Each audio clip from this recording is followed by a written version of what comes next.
Last night also, President Biden, who was not with me at the concert, he was in Washington and addressed the nation in a prime time talk to share why he decided to bow out of the race. You know, we've come so far since my inauguration. On that day, I told you, as I stood in that winter, we stood in a winter of peril and a winter of possibilities. Peril and possibilities. We were in the grip of the worst pandemic in a century. Yeah. Yeah.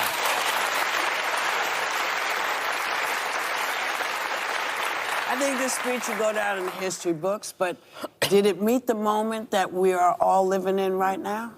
Oh, absolutely. It will go down in history. He's sitting behind the resolute desk in the Oval talking about a person from humble beginnings with a stutter getting to the highest office in the land. The stutter.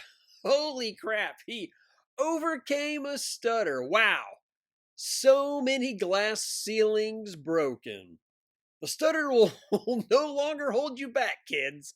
Reach for the stars. Oh, these cucking funts are insane. The purpose of Joe Biden's speech was to explain why he is not running. And he never said why, which means the speech was a complete failure. He just says, I'm passing the torch, even though a week ago he said only God himself could change his mind. Turns out it was actually the devil. And the other one is making fun of stutterers. Exactly. And you know, stuttering is a speech disability. And he chose to be a professional speaker, put himself out there like that. I was so impressed at how presidential he is compared to the person that was in the Oval Office before him. I will also say, when he talked about newer voices and younger voices, 40,000 new voters registered 48 hours after Biden announced that he was stepping down and not seeking re-election. 40,000 people is a 700% spike.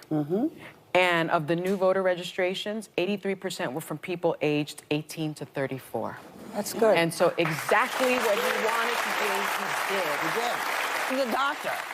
We're fighting. We are fighting. We are fighting for the things that we were told as Americans that make us different from everybody else. And if you live in other countries or you've been in other countries, we are different. We are allowed to say, you know what, I don't like what you're doing, so I'm going to get out there and I'm going to protest. This is a great thing to be able to do. We don't want to lose that because somebody doesn't like what you said, they put you in jail. It is not fun. It is not a good way to go. That's not the American way. And